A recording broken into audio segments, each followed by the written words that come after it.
अस्सलाम वालेकुम ख़वातीन व हज़रात, उम्मीद करता हूँ आप सब लोग खैर खैरियत से होंगे।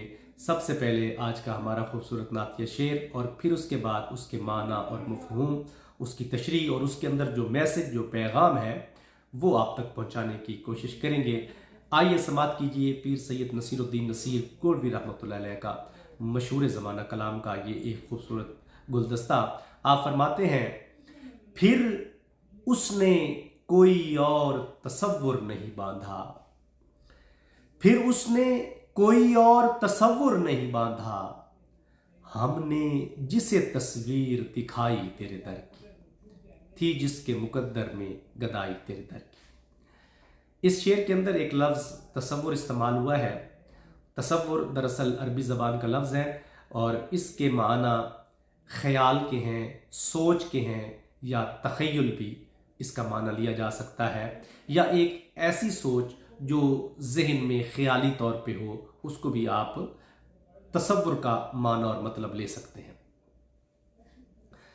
मोहतरम सामीन, इस शेर के अंदर जो मफहूम है, जो पैगाम है, जो मैसेज है, वो तो बहुत एक वसी मैसेज है।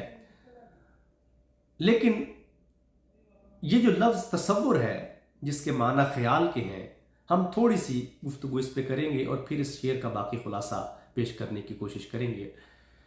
तसव्वुर या ख्याल ये एक ऐसी पावरफुल चीज़ है, एक ऐसी कुव्वत वाली चीज़ या ऐसी कीमती चीज़ इंसान के पास है जिसकी कोई मिसाल और नहीं मिलती। यानी अगर आपके जिस्म के अंदर आपके पास अगर कोई सबसे कीमती या सबसे पावरफुल चीज है तो वो आपका ख्याल है। उसकी एक मिसाल मैं आपके सामने पेश करता हूं।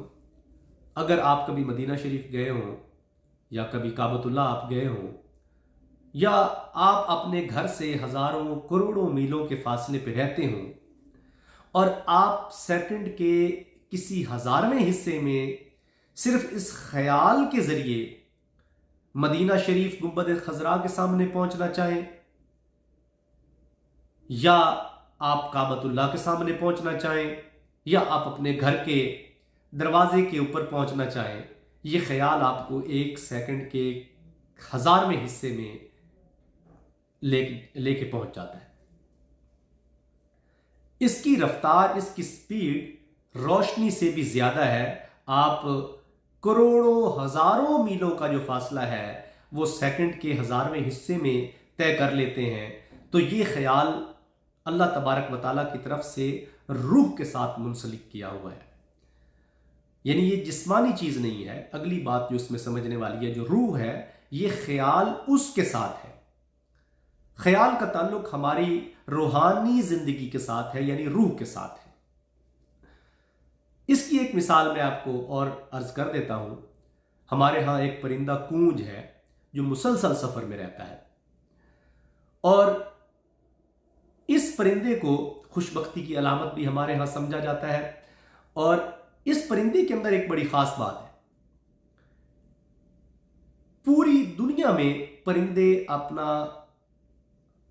जो घोंसला है वो बनाते हैं, उसमें अंडे देते हैं, फिर उन अंडों के ऊपर बैठ के उन अंडों को सेंकते हैं, उनको हीट देते हैं, फिर उसमें से बच्चे निकलते हैं और फिर उसके बाद उनकी नस्ल चलती है।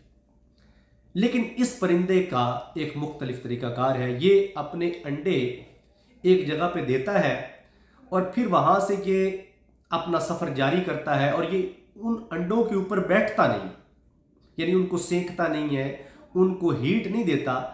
ये सफर कर जाता है, हमेशा सफर में रहता है और ये सफर करता जाता है। हजारों मीलों का सफर जब ये तय करता है तो ये सिर्फ अपने ख्याल के जरिए, ये देखिए ख्याली कुव्वत एक परिंदे को अल्लाह तबारक व तआला ने क्या अता फरमाई है, हम तो फिर अशरफुल मखलूकात हैं। इस ख्याल के जरिए वो अपने अंडों को सेंकता है, बस अपने ख्याल की कुव्वत के साथ उन अंडों को गरमाइश देता है, और फिर वहां से उन अंडों से बच्चे निकलते हैं और उसकी नस्ल आज तक चल रही है। ये कितनी खूबसूरत बात है। अल्लाह तबारक व तआला की बेशुमार मखलूकात हैं और ये अजीब रंग मेरे अल्लाह तबारक व तआला के इस कायनात में फैले हुए हैं।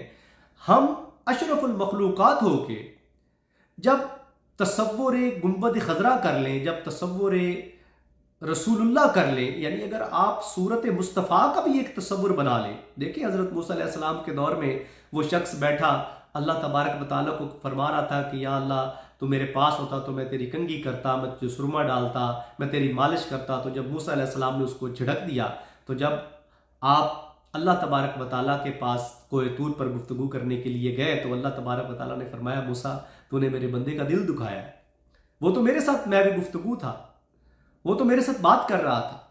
تو موسیٰ علیہ السلام حیران رہ گئے کہ یا باری تعالیٰ تو ان چیزوں سے پاک ہے.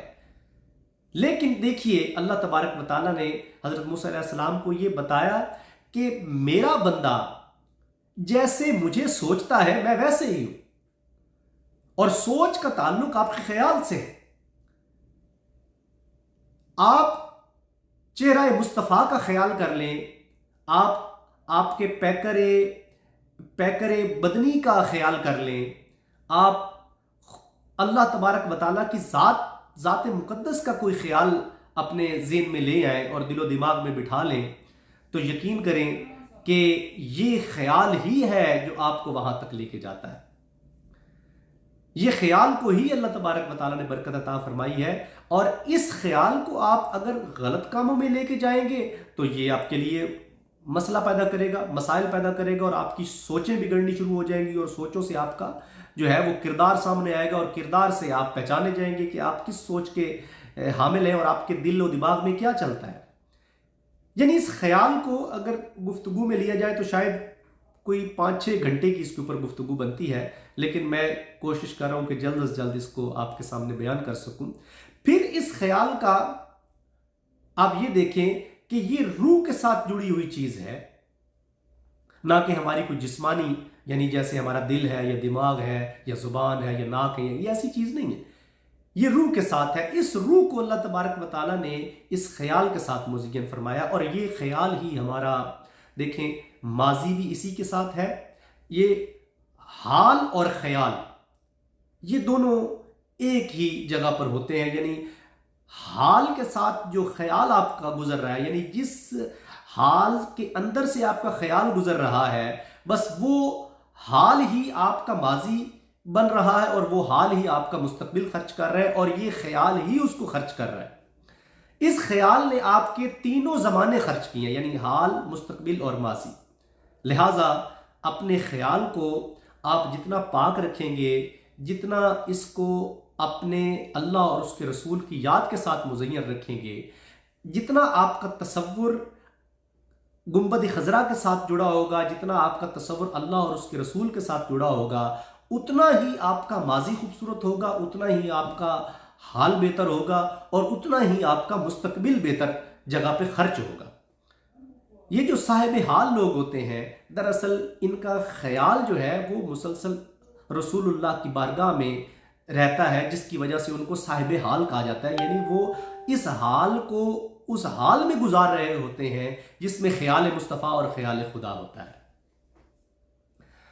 تو پیر صاحب بھی یہی فرما رہے ہیں کہ ہم نے جس کو تیرے در کی تصویر دکھا دی ہے، اپنے محبوب کی بات کر رہے ہیں یا رسول اللہ، جب آپ کے در کی تصویر، آپ کی عظمت، آپ کا پیکر حسن، آپ کی خوبصورتی، آپ کے خیالات، آپ کے جمالات جس شخص کو ہم نے بیان کر دیے ہیں، پھر اس کے تصور میں دنیا کی کوئی اور خوبصورتی جگہ نہیں بنا سکی. پھر اس کے سامنے اور سب کچھ بھی نہیں ہے، بس اس کا تصور، اس کا خیال آپ کا غلام ہو گیا ہے. یا رسول اللہ، یا حبیب اللہ، یہ ایک چھوٹی سی نوکری میری بھی اپنی بارگاہ میں قبول و منظور فرمائیے. السلام علیکم ورحمۃ اللہ وبرکاتہ.